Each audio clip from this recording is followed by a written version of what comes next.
Le Conseil de l'Europe est à l'origine de plus de 170 traités internationaux et d'innombrables recommandations. Droits de l'homme et démocratie, les mots-clés au cœur de la mission du Conseil de l'Europe. Pierre d'angle de l'édifice, la Convention européenne des droits de l'homme de 1950. Elle garantit les droits fondamentaux comme le droit à la vie, à la liberté et à la sécurité, pour n'en citer que quelques-uns.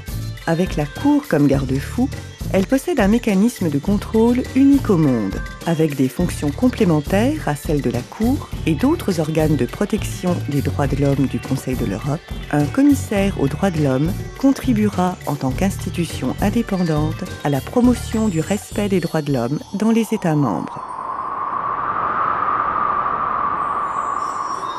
Par ailleurs, la Convention européenne pour la prévention de la torture permet à des experts indépendants de visiter les centres de détention des pays membres pour vérifier, voire améliorer, les conditions de vie des détenus.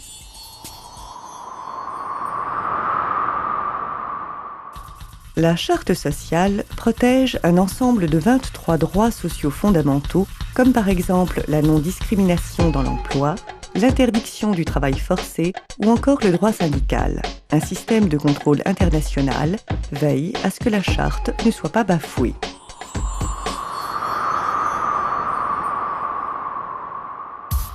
Autres thèmes d'action: liberté des médias, protection des minorités et lutte contre l'intolérance. Sans oublier un aspect fondamental des droits de l'homme, l'abolition de la peine de mort. Grâce à un protocole additionnel de la Convention des droits de l'homme, la peine capitale a aujourd'hui pratiquement disparu du continent.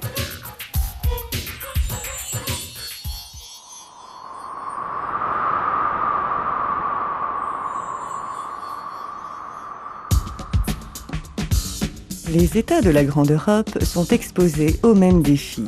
Le Conseil les aide à dégager des réponses communes. Priorité actuelle, maintenir la cohésion sociale, garantir la sécurité du citoyen face au crime ou à la toxicomanie. Un exemple concret: à l'époque des autoroutes de l'information, une des conventions du Conseil veille à la circulation. Elle vise à instaurer la collecte et l'utilisation loyale des données. La liste d'interventions est encore longue: sport et violence, protection de l'enfance ou encore bioéthique, avec la signature d'un protocole interdisant le clonage humain. Sans oublier l'emploi, bien sûr.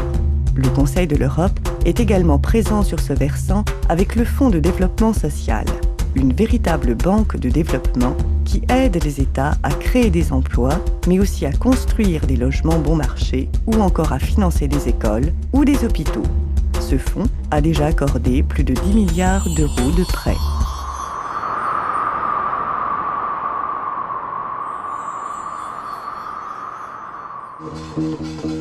Le Conseil adopte en 1954 une convention culturelle européenne. Un premier volet éducatif vise les jeunes. Son but, les sensibiliser aux règles du jeu démocratique.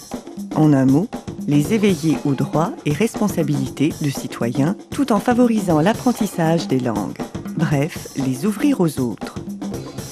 Le second volet veut, lui, valoriser l'identité culturelle de la Grande Europe dans toute sa diversité. Le fonds Eurimage d'encouragement à la production cinématographique est un exemple de cette démarche, tout comme la mise sur pied de grands itinéraires culturels, route du baroque ou de Saint-Jacques de Compostelle, des expos aussi, sur l'art au temps des dictatures ou sur le traité de Westphalie, ou bien encore les Journées européennes du patrimoine, pour que chaque Européen prenne la mesure de cette unité dans la diversité. Enfin, des programmes concrets favorisent rencontres et mobilité entre jeunes. Des centres de la jeunesse leur sont ouverts à Strasbourg et Budapest.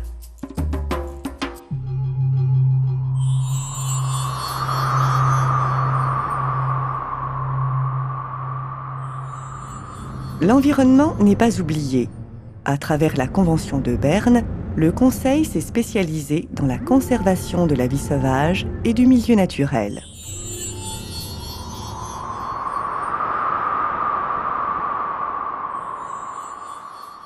Le rideau de fer à peine tombé, le Conseil de l'Europe met en place des programmes d'aide aux pays d'Europe centrale et orientale pour faciliter leur intégration.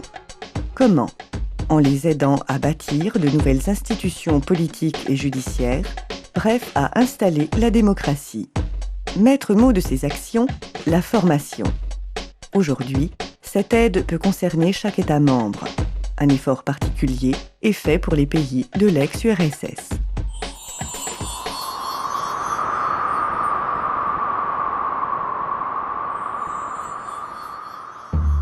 « 15 États membres du Conseil de l'Europe ont entrepris de pousser plus loin leur intégration économique et monétaire et de développer une politique extérieure commune.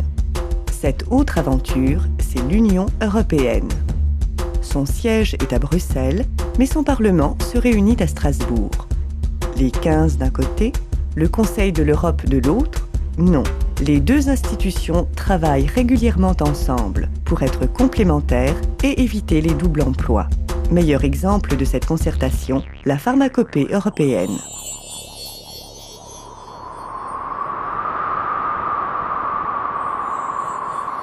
Le Conseil de l'Europe sait faire fi de la rigidité. Sur certains dossiers, quelques États membres choisissent de se rapprocher pour mener une action spécifique. Dans le jargon européen, on appelle ça des accords partiels. C'est tout simplement une forme de coopération à géométrie variable. Nous avons déjà cité le Fonds de développement social, Eurimage ou la pharmacopée européenne qui entrent dans ce cadre. Il y a d'autres exemples. Le Centre européen pour l'interdépendance et la solidarité mondiale, basé à Lisbonne, l'Observatoire européen de l'audiovisuel à Strasbourg, ou encore la Commission européenne pour la démocratie par le droit à Venise.